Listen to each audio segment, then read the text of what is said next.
All right, DT. I've enjoyed hearing about what I would call your conversion story. I've heard it a couple times, but it sounds like there's even a little bit more than I've heard. Maybe you can kind of tell us, you mentioned a little bit about not being active in the church. Maybe kind of take us from that point to some of the experiences you've had since then. Sure. So, as I kind of recall, I started going less active sometime in high school, maybe 15, maybe 16, maybe 17, somewhere in that range. We'll say 16. And just kind of less active. And again, it wasn't, I never lost my testimony. I would say I never didn't believe in God. I was never antagonistic toward the church. It was more, I wouldn't even call it laziness necessarily. It was just kind of some combination of laziness mixed with some other things maybe, but just didn't go to church, right? I wasn't doing anything super horrible, but distracted, maybe distracted, just kind of falling away, right? But anyway, so I decided to join the Navy right after high school. So I was 18. I had an issue with my knees, Osgood-Schlatter's, which is a disease, so I had to get a waiver, so I had to go through that process. But I finally did get into the military, and I chose the nuclear power program on a submarine, so I was able to, I scored, in fact, the score, they take multiple test scores and combine them together to give you an aggregate score, and you have to have a certain aggregate score to get into the nuclear power program. Well, remember, I got like a 2.0 or less GPA in high school, so I wasn't up on my, I just didn't do high school. I just worked basically instead. I mean, I still went to high school, but working was my thing, right? I was working and making money instead of focusing on high school. So my aggregate score was exactly what you need. So say you need a 200, whatever. I got a 200. Wow. So I was able to go into the nuclear power program. And the submarine's voluntary force in the Navy, so I was able to volunteer for the submarine force. And I don't know why I chose that exactly. Both my uncles were in the Marines, but I just want to do something a little bit more. It sounded cooler to be on a nuclear submarine doing nuclear power stuff as opposed to out with a gun in the field to me at the time. But anyway, so Bishop Christensen was my bishop at the time, and I did go to talk to him and let him know that I was going to be joining. I planned to join the Navy, and he had never served a mission. He was active in the church. He was never not active in the church, but he just ended up getting married. And he regretted it, that he never served a mission. He talked about how he regretted it every day of his life, and he told me that, and I said, well, I'll just I can serve a mission after the Navy.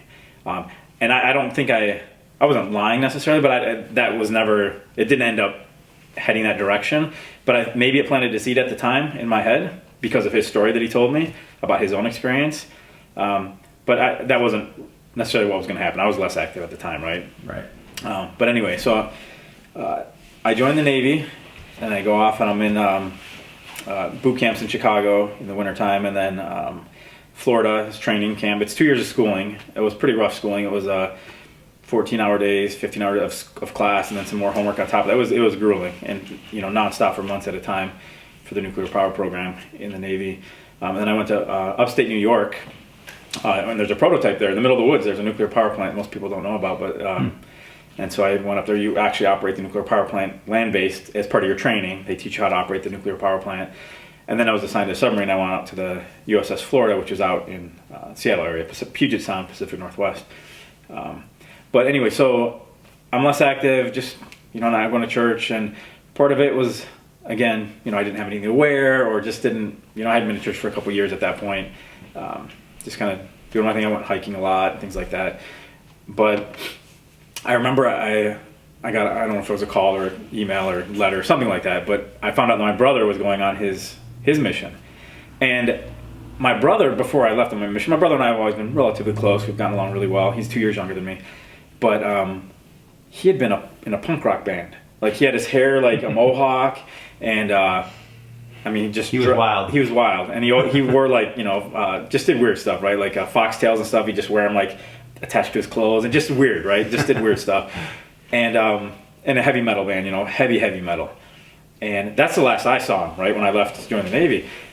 And he's going on a mission. I'm like, okay. So he invites me, I go to his mission farewell. So I go back to my home ward in Michigan on leave. And my brother's up there giving his farewell speech back in the days of farewell speeches. Right. And, he's clean cut, wearing a suit and tie, and sharing his testimony. And I don't remember all the details. I just remember that was the moment where I realized, like, I was missing something, right? I mean, I was going through life, but I was missing something. He had something that I didn't have, that I was missing. and for that transformation, that juxtaposition of where he was to what he was then, I was like, whatever this is good stuff, right? Yeah. And again, I never lost my testimony, and I think I've always had a testimony, but that kind of reinvigorated, rekindled my testimony. So after that, I started becoming active, and I went full force with being active, full force. I was talking to people about the church. I was doing missionary work. I was fully engaged, and I think that was a gift from Heavenly Father to give me that energy, that motivation to really get me back into the church. And I remember, and I'll give this example. So one of my first patrols on the submarine, and I remember I did a couple years of schooling before I got to the submarine, and the conversion was sometime in that period. I don't have the details in my head clearly, but sometime around there. So it was one of my first times on the submarine. And you go out to patrol and you have to qualify on the submarine. So you've done all this training, but you still have to qualify on the submarine. And this particular patrol was grueling. So I was an electrician a nuclear electrician on the submarine. Patrol? So we'd go out there's a couple different kinds of submarines. I was on one that would go out for about 3 months, 80 days, and then come back. It'd be in port for about a month to kind of retrofit things or fix things up, get it ready. And there's 2 crews, a blue crew and a gold crew. I was on the gold crew. But so the blue crew would be in port, and generally after you're certified and qualified with everything, you got a lot of free time just to be in port. And so I would spend that camping and backpacking and things like that. But after I was qualified fully, and it takes about a year or so to do that on the submarine. And then one crew would be out, and then they'd come together, they'd all work together to fix it back up, and then the other crew, they'd switch places, and the other crew would go out on patrol. So the patrol was about an 80-day underwater base, most of the time underwater. Sometimes we went to never a foreign port because it's a nuclear submarine, it carried nuclear missiles, so we didn't usually go to foreign ports, I never did, but sometimes we go to San Diego or Hawaii. A couple times I've been to Hawaii, but there's a couple patrols, at least 2 out of the 7 that I did, that we didn't come up at all, at all. So you're underwater the whole time. So I'm on one of my first patrols. It might have been first or second, but I was trying to certify. And as an electrician, you're one of the busiest groups on the submarine because there's a lot of electrical wires in a can that's in salt water, right? You can imagine the issues there. So we have to fix things all the time. So they didn't do a normal day there. It wasn't 24-hour days. It was a 6-hour. So you do 6 hours of standing watch, like on the nuclear power plant, to make sure it's running fine, and doing whatever you need to do there, and then 6 hours of maintenance stuff, and then 6 hours of free time or sleep, and it would kind of just rotate like that, 6, 6, 6, 6, 6, 6. You knew what time of day it was by what meal they were serving at the time, right? And Mondays were always hamburgers. Tuesdays were always tacos. Wednesdays it was always the same meals every time. Every day of the week. So that's how you knew what day of the week it was, and that's how you knew what time of day it was. Oh, this is hamburger. It must be, lunch. It must be afternoon. But anyway, and this was a bad patrol though, because not only did a ton of stuff break this patrol, some of the old guys who had been on the submarine for 20 years said it was one of their worst patrols for things breaking, right? Just stuff to fix. And because I was new certifying, I needed the learning opportunities every single time something broke. So I didn't get this 6, 6, and 6 hours off. It was anytime something broke, hey, go get DT so we can learn, right? So I was getting 15-minute cat naps here and there and trying to get as much sleep as I could, right? And I remember this is when I was becoming active again in the church, and I made a deal with Heavenly Father. I said, I'll read the Book of Mormon for 15 minutes every day, every 18-hour cycle, and you just make this work for me. Give me enough sleep or whatever I need to do, right?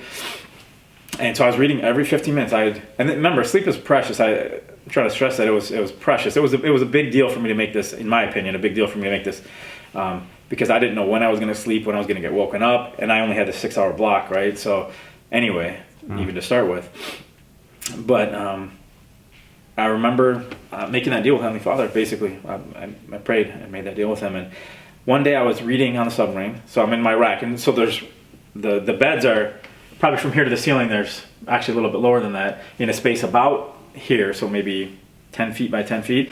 There's 3 bunk beds here, 3 bunk beds there, and 3 bunk beds here, and then the door here. So there's 9 guys that are in there. Wow. Some are on watch or something, but there's 9 beds in there, and you can't even sit up all the way in your bed. There's not a room to sit up. So you're basically laying there reading the Book of Mormon, right? Yeah. With a little light, and you have a little curtain to close your curtain. So I'm reading one day, and I'm maybe 5 minutes into reading the Book of Mormon, and all of a sudden the announcement went off. It goes throughout. It's called the 1MC, but it goes throughout the whole submarine.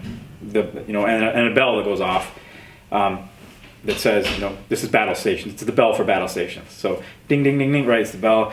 That means everyone needs to get up, and you have a designated place you're supposed to go. So mine, I was a throttleman. So mine's to go to affect the steam to propulsion for the submarine. So, but everyone's getting out of there. Everyone around me is jumping out of the beds, and I could hear down the hallway, everybody jumping out of the beds that are sleeping at the time, getting their clothes on real quick, getting their boots on, running down the hall. You need to get there, right, to your battle station. And I just had this peaceful feeling like, oh, we made a deal. And I just remember reading. So I'm just in there reading the Book of Mormon. I have my 15 minutes, and I'm only 5 minutes into it. So I'm just reading, and I really didn't feel. I was just like, I'm reading the Book of Mormon right now, and I made a deal with God. So, and I remember this as people running down. And you can imagine if you don't show up for battle stations, like what I mean on you can imagine in the military, right? Yeah. This is a big deal. But I didn't feel that.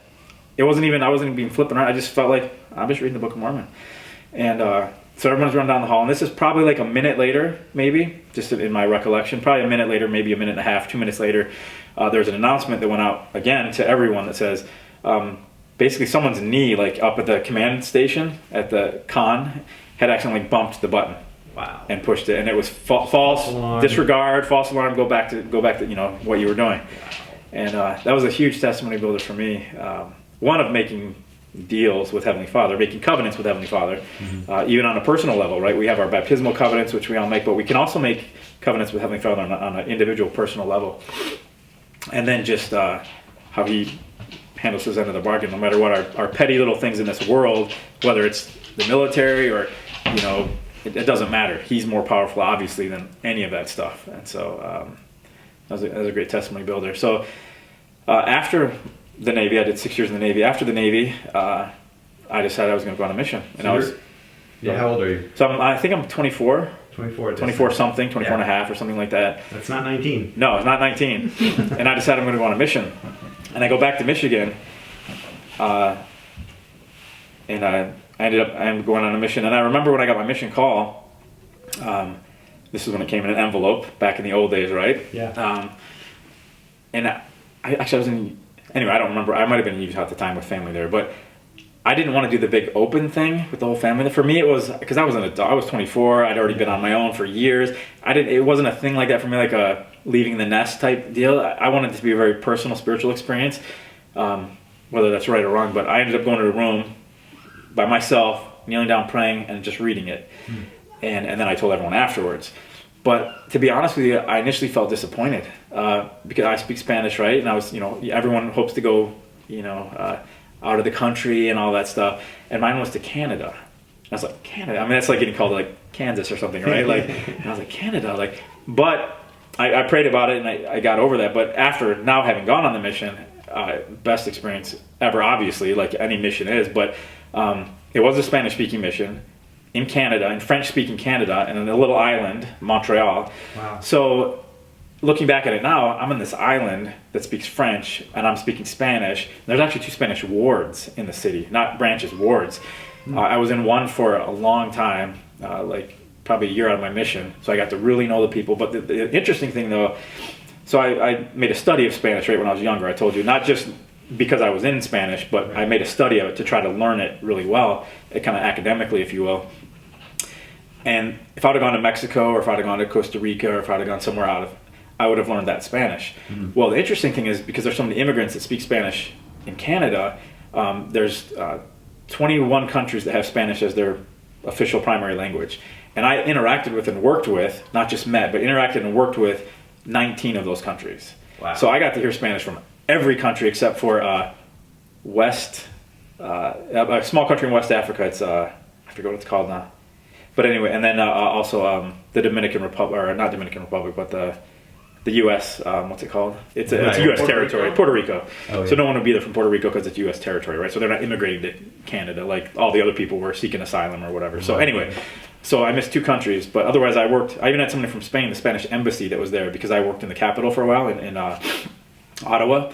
And so we had a family that we met with regularly from Spain. So I got to all of it, every single country. So I got to listen to Cuban Spanish, and in fact I had to translate sometimes when I was with somebody from the ward that was Mexican Spanish, and they didn't understand the Cuban Spanish, right? So because different pronunciation, and so Interesting. it was a great experience for me, and so I learned to don't second guess Heavenly Father. He knows what he's doing. Yep. He knows what he's doing. So, Yep.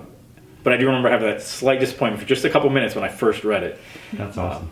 But anyway, so those kind of Sounds my like a kind of great experience. coming back into the church, and then one other thing. When I finished my mission and I went back to the ward to do my homecoming speech back, Yeah. my homecoming talk in the ward, Bishop Christensen was no longer bishop, but he was sitting in the back row. I remember that, and I gave my talk, and I remember coming down after church, leaving. I walked back to him in the back pew. He was sitting back there, and I just remember giving a big hug. He gave me a big hug, and he said, "You did what you said you would do. You actually went on your mission." Yeah. And that was just a defining moment for me, too. Just him giving me that hug, and I realized that then at that point, like I said, I can go on my mission after the Navy, and I actually did. And then for him to start it, and then that ending, it was a good kind of end pieces to the whole story. So That's great. Is there something, as you reflect back, I mean, you shared some experiences, and it might be easy to infer from what you said what your answer might be, but somebody who's trying to build their own testimony or strengthen their own conversion, you seem to live with a lot of faith. When we hear you talk about just your day-to-day experiences, it seems like you live your day-to-day life with a lot of faith. How did you get to that point, and what would you want people to know about how to do that for themselves? I think so. I mean, my mom has always been a great example of faith. Rosie knows this, like just a great example of faith. She puts a lot of faith in just kind of simple childlike faith into everything she does. But I would say, you could almost look at it scientifically. Use a scientific method. This is going back to my nuclear power days in the Navy, but like Alma says too, if you test it out, right? I mean, look what works. I look at my family.